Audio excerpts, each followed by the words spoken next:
আমরা এখানে এসে পুলিশ সর্বশেষ আটকিয়ে রেখেছে এবং তার পিছিয়ে ছাত্রদলের শত শত সন্ত্রাসীরা আছে।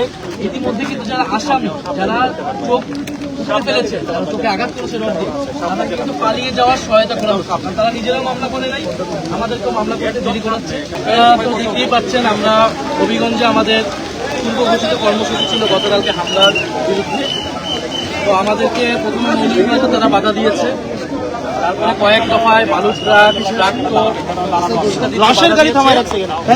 এবং আমরা এখানে এসে পুলিশ সর্বশেষ আটকিয়ে রেখেছে এবং তার পিছিয়ে ছাত্রদলের শত শত সন্ত্রাসীরা আছে।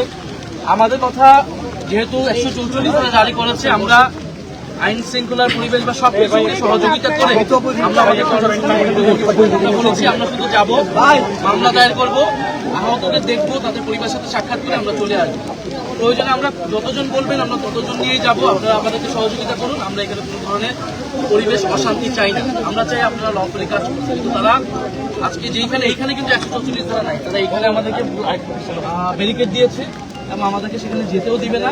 ইতিমধ্যে কিন্তু যারা আসামি, যারা চোখ ফেলেছে, তারা চোখে আঘাত করেছে রড দিয়ে, তারা কিন্তু পালিয়ে যাওয়ার সহায়তা করা হচ্ছে। তারা নিজেরাও মামলা করে নাই, আমাদেরকেও মামলা করতে দেরি করাচ্ছে, যাতে আসামি পালিয়ে যেতে পারে। এবং স্থানীয় এমপি বা ঊর্ধ্বতন কর্তৃপক্ষের প্রতি যারা কার কথা বলছে আমরা জানি না।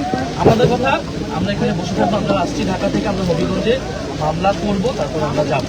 এখন আমাদের নিরাপত্তার কথা যারা বলছে, তারা দেখি তারা কতটুকু কার নিরাপত্তা দেয়। কিন্তু আমরা হবিগঞ্জবাসী, সাধারণ মানুষ, এনসিপি, ছাত্রশক্তি সহ জুলাই যোদ্ধা যারা আছে, তাদের নিরাপত্তা, তাদের আইনি অধিকার, রাজনৈতিক অধিকার নিশ্চিত করে আমরা এখান থেকে যাবো।